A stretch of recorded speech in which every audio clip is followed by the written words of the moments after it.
Hello, we welcome you to the program today. If you would, please turn in your Bibles to Nahum chapter 2. This will be the text for our study today. Before we begin a verse-by-verse study of the book, particularly chapter 2, let's start by reading the chapter. He who scatters has come up before your face. Man the fort, watch the road, strengthen your flanks. Fortify your power mightily. For the Lord will restore the excellence of Jacob like the excellence of Israel.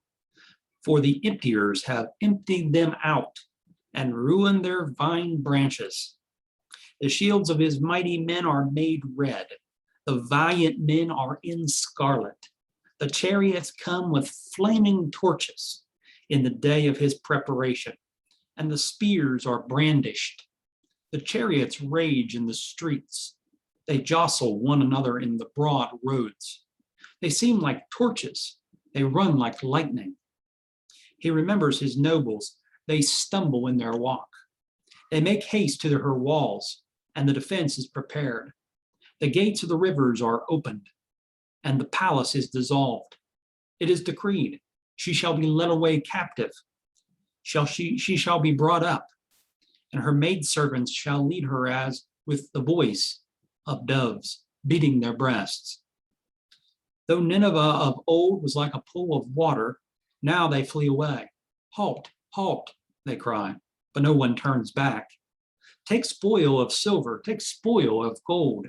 There is no end of treasure, or wealth of every desirable prize.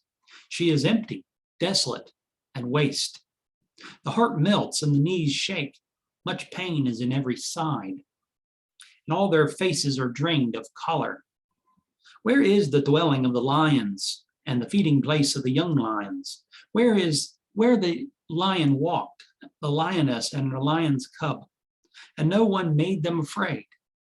The lion tore in pieces enough for his cubs, killed for his lionesses, filled his caves with prey, and his dens with flesh.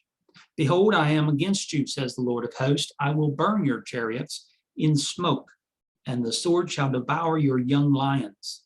I will cut off your prey from the earth, and the voice of your messengers shall be heard no more. And so, beginning with the reading of the text, and now looking at it verse by verse, beginning with verse 1. Here in chapter 2, we see the coming of the Lord against Nineveh. Verse 1, he who scatters has come up before your face. Man the fort, watch the road, strengthen your flanks, fortify your power mightily. Nahum called the Lord, he who scatters. While not mentioned by name in the text, the instruments of the Lord would be the Babylonians and the Medes. Those of Nineveh who would survive only to be dispersed, even though they were, quote, tangled like thorns, Nehemiah 1 and verse 10. Safe and many, Nehemiah 1 and 12. The Lord has come up literally before your face. And so the Lord has come up against you. Nineveh is warned of the coming of the Lord. The warning is sounded of impending doom. And so take action. First, man the fort. And so there's the call to guard the fort, the fortress. Second, watch the road. Be vigilant for the coming of the enemy, in case it is the Lord who is against Nineveh. Third, strengthen your flanks. And so this is a call for the people to be ready for action. As the flanks or the sides of a military formation, there is the need to strengthen the sides of the formation that are weak. More literal translation may be gird your loins or make your loins strong. This is an expression meaning to prepare for action. And so watch your back, strengthen your back, dress for battle, brace yourself. And so get yourself ready. Fourth, he says, fortify your power mightily. To fortify is to make strong or to strengthen. And so summon all your strength, or collect or marshal all your might.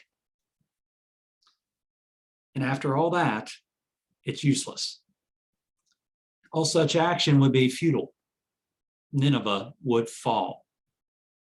Whether they man the fort or watch the roads or strengthen their flank or fortify their power with all their might, they're still going to fall. Verse 2, for the Lord will restore the excellence of Jacob, like the excellence of Israel, for the emptiers have emptied them out and ruined their vine branches.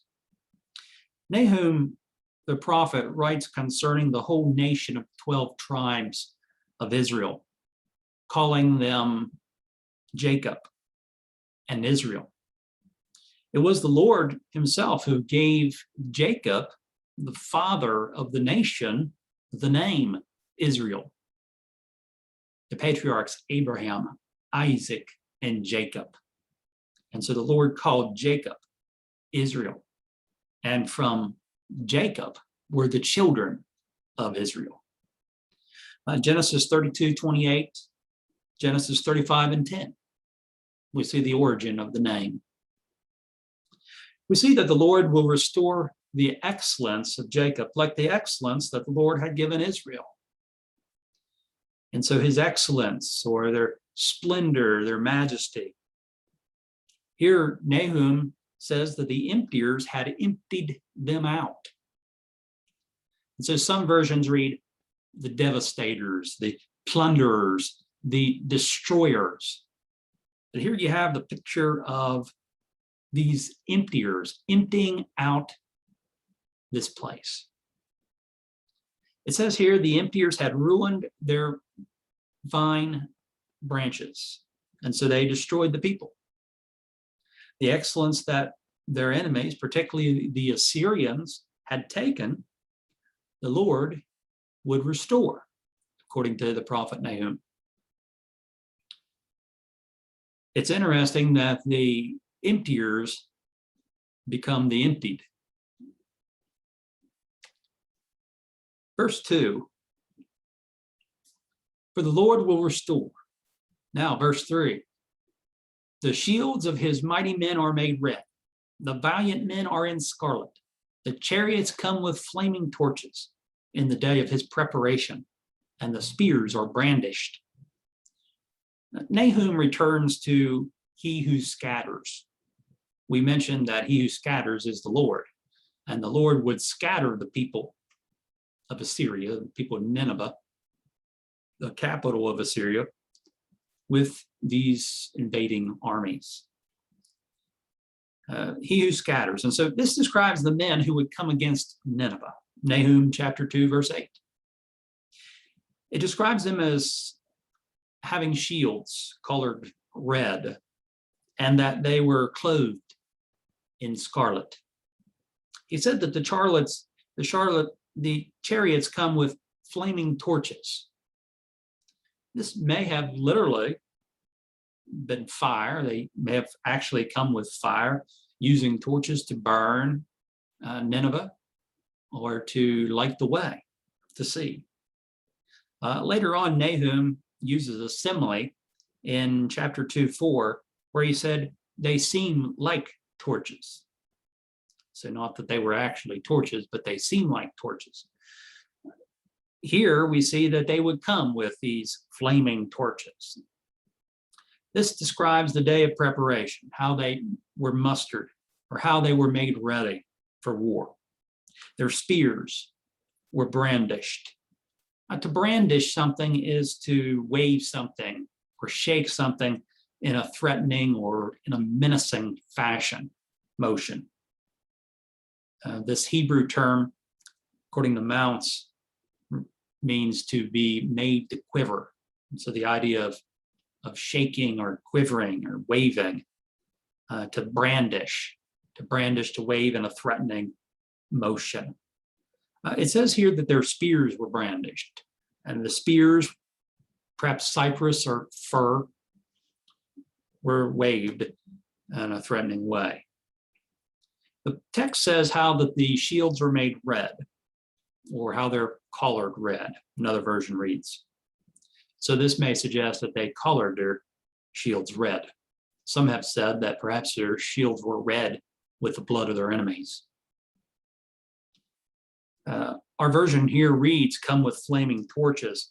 This term translated flaming is almost always rendered as fire. And so the idea of actual literal fire.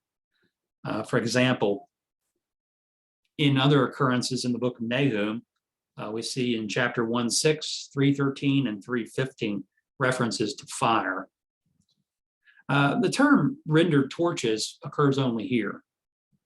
And so some versions, they use a figurative expression of the fire to refer to its flashing or this gleaming metal of the chariots. And so here you have the men, they're dressed in red, they have shields of red, clothes of scarlet, and they're coming.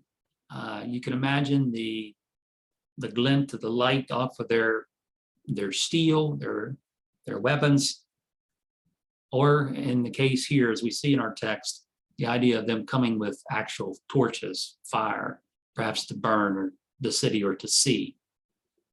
And we do see references to the burning of the gates later on in the book. And so this occurs during the time of the preparation, that is, they're preparing. So the picture of them preparing to fight for battle. Verse 4, the chariots rage in the streets. They jostle one another in the broad roads. They seem like torches. They run like lightning. And so this may describe how the enemy stormed Nineveh.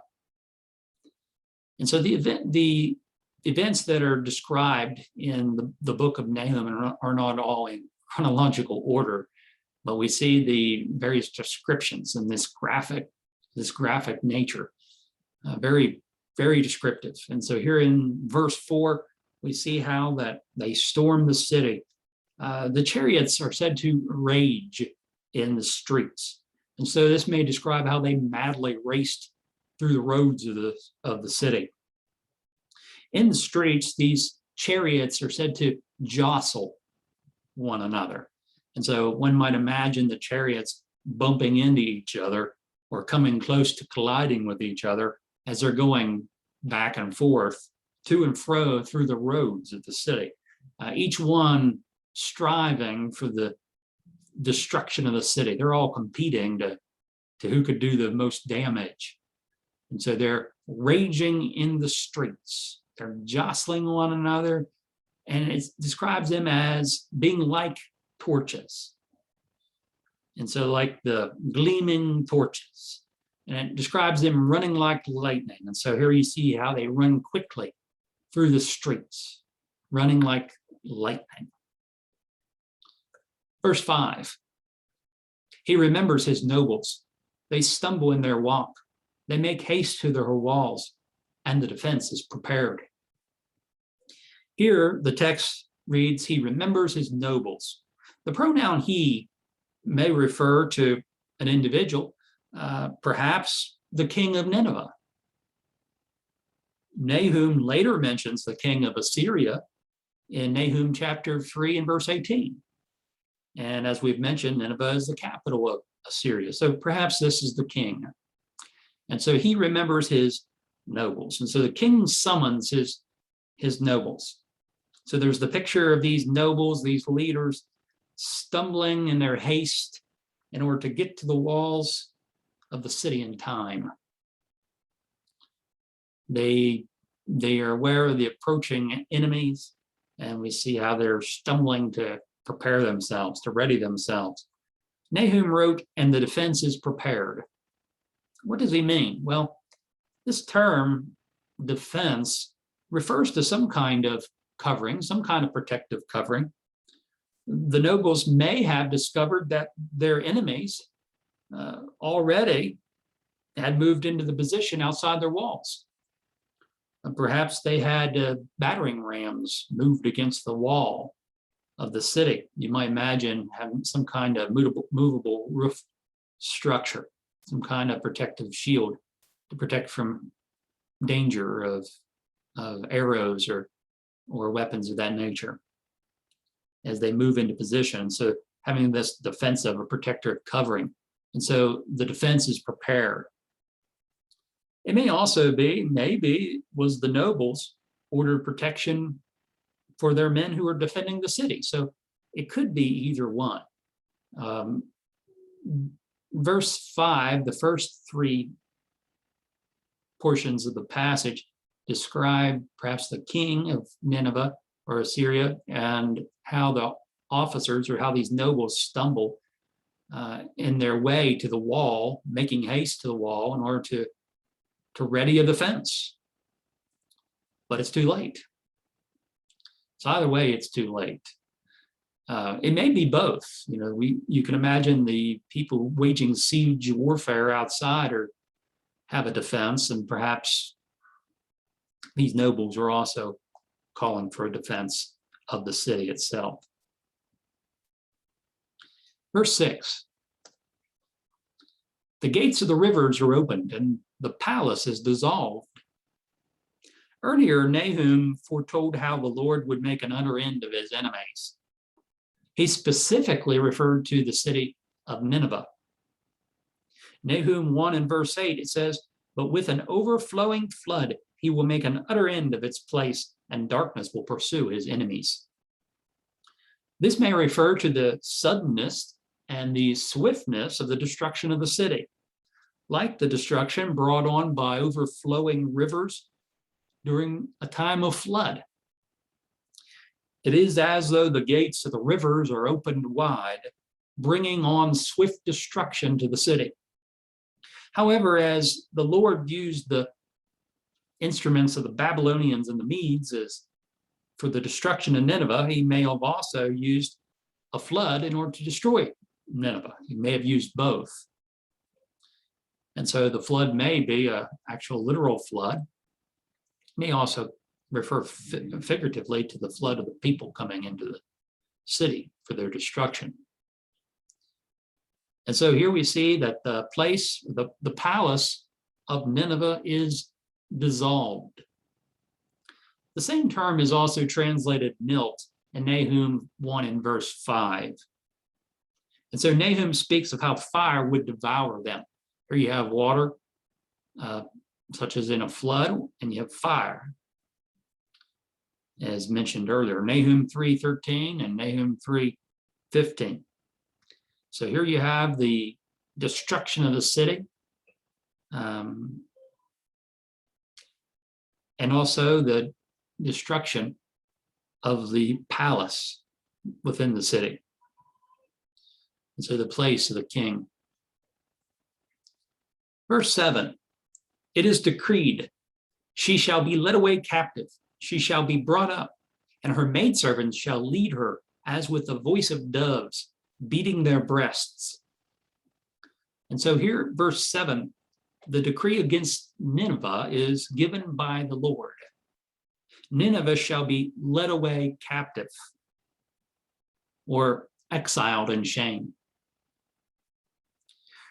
There is the personification of Nineveh as a woman who is led away, uncovered, in shame.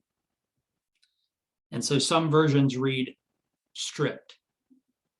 And so this picture of shame as the people are being led away as exiles.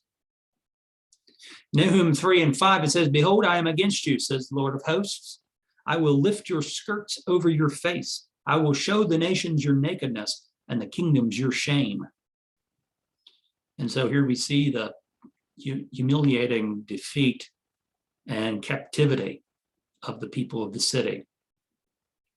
Even the maidservants of Nineveh, those who served the city, are led away in shame. They cry out in lamentation and beat their breasts in sorrow. So the people mourn like doves. What about here, this woman? She shall be led away captive, she shall be brought up. Some people think that Nahum spoke of an actual woman. Who would she be? Well, perhaps the queen of Nineveh. The maidservants of the queen led the way with their plaintive cry, led them into captivity. This may be the case.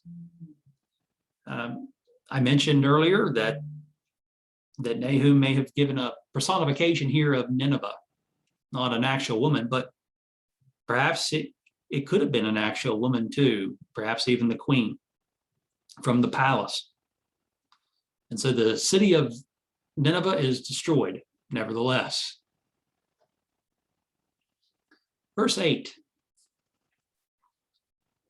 Though Nineveh of old was like a pool of water, now they flee away. Halt, halt, they cry, but no one turns back. And so the people of Nineveh will flee away. Nahum, as do many of the prophets, speak as though these things have already happened.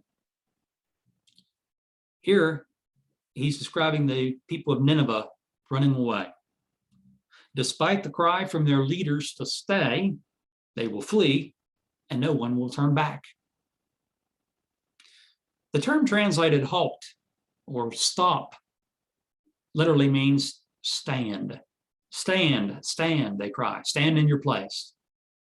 Halt, stop. But nobody listened. You can imagine people filled with fear, fleeing, running away. Despite the calls for them to return, no one turns back to the city. The city's lost. The city will be destroyed. Now, at the time that Nahum is writing this book, the city's strong. The people are many. But they won't be that way for long. He foretold the fall of Nineveh and the people of Assyria.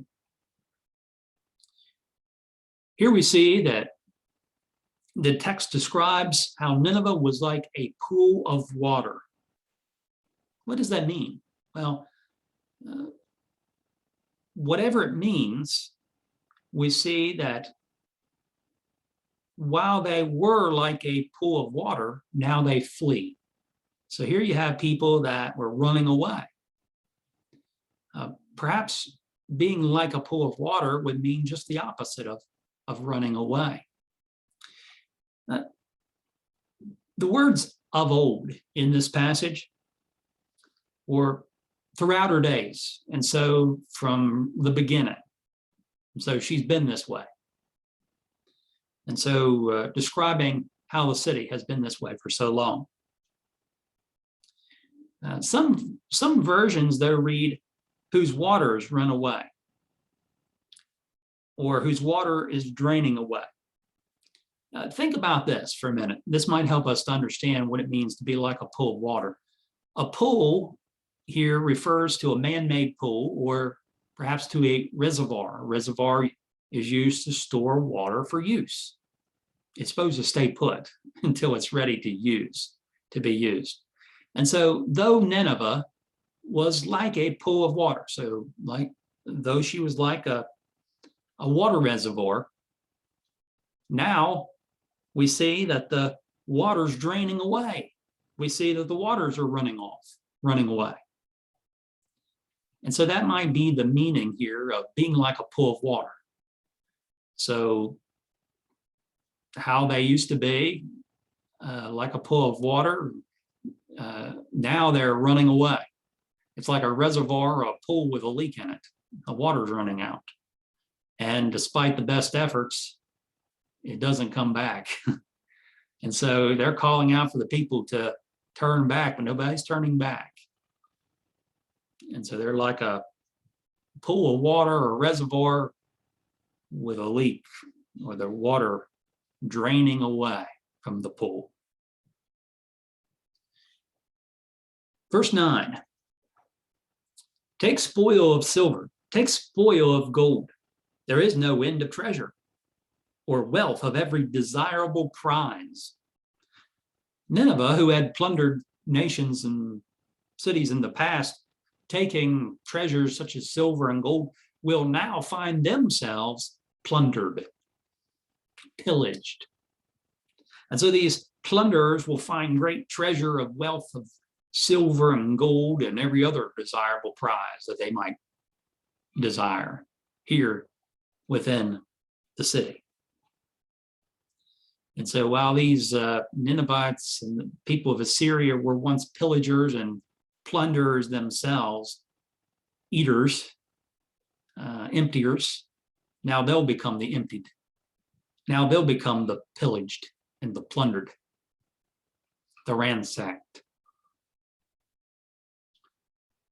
Verse 10. She is empty, desolate, and waste. The heart melts and the knees shake. Much pain is in every side, and all their faces are drained of color. Nahum emphasizes the plundering of the people of Nineveh with three similar terms. First, she is empty. Second, she is desolate. And third, she is waste. These terms all basically refer to the same thing. Nahum chapter 3 and verse 7. The emptiers, as we saw in Nahum 2 and 2, had emptied out Israel. Now, Israel is comforted with peace, knowing that Nineveh will be destroyed. And so now Nineveh will be emptied. Her time has come. Nahum 2:11, we see how Nineveh will be afraid. And so her heart melts and her knees shake or tremble with fear. We see how much pain is in every side, or in her sides, in her loins. And so she's in pain or anguish. All the faces of the Ninevites are said to be drained of color. And so some versions read, grow pale or grown pale. You might imagine someone who's afraid, their heart being at a flutter and their knees quivering and shaking, and then being in anguish, and here their faces pale with fear, the blood drained from their faces. Joel 2 and 6 uses similar language. He wrote, behold, before them the people writhe in pain. All faces are drained of color. A graphic picture of any that you see here in the scriptures of the fall of this place of Nineveh. Verse 11, where is the dwelling of the lions and the feeding place of the young lions? Where the lion walked, the lioness and the lion's cub, and no one made them afraid. You might read this as a taunt. Nahum speaks metaphorically of Nineveh as a lion. Nineveh, the capital of Assyria, was ferocious and had no one to make them afraid. There was nothing to fear, with nothing to disturb them. However, now they would be driven away. So the question, where are they now? Where are they now? Where is the dwelling? Where is the feeding place? Where is the place the lions walked? Where they used to be, they were not afraid. What about them now? Where are you now? Verse 12. The lion tore in pieces enough for his cubs, killed for his lionesses, filled his caves with prey and his dens with flesh. Here he continues the metaphor of Nineveh as a lion. And so Nineveh had preyed upon other nations, plundering their wealth and storing up their treasures for their own. Here you have the picture of a lion tearing flesh in pieces for his cubs. You see the lion killing prey for his lionesses. You see how that he fills his caves with the abundance of the prey.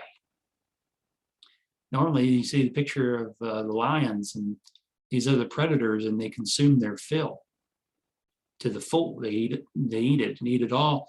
Here you have a picture of them taking it back to their caves and abundance his dens being filled with the flesh. And of course, this speaking of their plundering of the treasures and storing up the gold and the silver and these other items. These are the prizes, their booty, their pillaging, their reward. Verse 13, behold, I am against you, says the Lord of hosts. I will burn your chariots in smoke, and the sword shall devour your young lions. I will cut off your prey from the earth, and the voice of your messengers shall be heard no more. Here he finishes the chapter after giving this graphic picture of their downfall. And now here in verse 13, the Lord is said to be against Nineveh. We see this again, Nahum 3 and 5. That's a fearful thing to have the Lord against you. The Lord declares his opposition in the burden against Nineveh, or this oracle against Nineveh. He is the Lord of hosts, or armies. The word host refers to armies. If God is against Nineveh, then who can help them? No one. No one can help them. It's the opposite of what we see in Romans 8 and 31. If the Lord be for you, who can be against you? But in this case here, if the Lord be against you, who can be for you? Who can help you? There was nobody who could help Nineveh. There was nobody who could help Assyria. They would fall. And so the armies of the enemies would burn their chariots and kill their warriors, their valiant men. And there would be no more prey for Nineveh. You have the metaphor of the lions and the lionesses and the cubs, and them having their fill of flesh, of prey. But here we see there will be no more prey for Nineveh. No other nation or people will fall victim to them because they themselves will fall. It says their messengers would be heard no more. And so these cruel messages of destruction brought by the people of Assyria. And so Nahum speaks of the Lord of hosts, and how that he would use as instruments these Babylonians and Medes against the people. The text itself does not mention the specific enemy. We learn that from history outside of the scriptures, but the scriptures themselves simply speak of the enemies here in this particular book. In 1 Samuel 17:45, when I read the Lord of hosts, this is one passage, one of many that comes to mind. It says, then David said to the Philistine, you come to me with a sword, with a spear, and with a javelin, but I come to you in the name of the Lord of hosts, the God of the armies of Israel, whom you have defiled. Here's David standing up against Goliath, the champion of the Philistines, and how that David, through the Lord, defeated the Philistine champion, this giant, Goliath, of the people, saying that he came in the name of the Lord of hosts, the God of the armies of Israel. The time for the Ninevites, the people of the Assyrians, for them to defile the name of the Lord, they would do so no longer. It's a shame. During the time of Jonah, the king of the day, he led the people in turning them from their evil way. The preaching of Jonah, the people repented. And for so long, we see they followed the Lord apparently, but sometime later, they returned to their evil way, their wickedness, their violence, their sin, and they left the Lord. Here we see that they would be judged for their wickedness. Jonah wanted the people to be judged when he gave us the book, when the Lord gave us the word as written here, but Jonah Now Nahum gives the message, the burden against Nineveh. Well, we hope that the study today has been helpful. As always, there's so much more to learn, but this is the time that we have today, and we hope that it's been beneficial to you. Continue to study on your own, and we'll continue with this book next time, Lord willing. Thank you for being here today.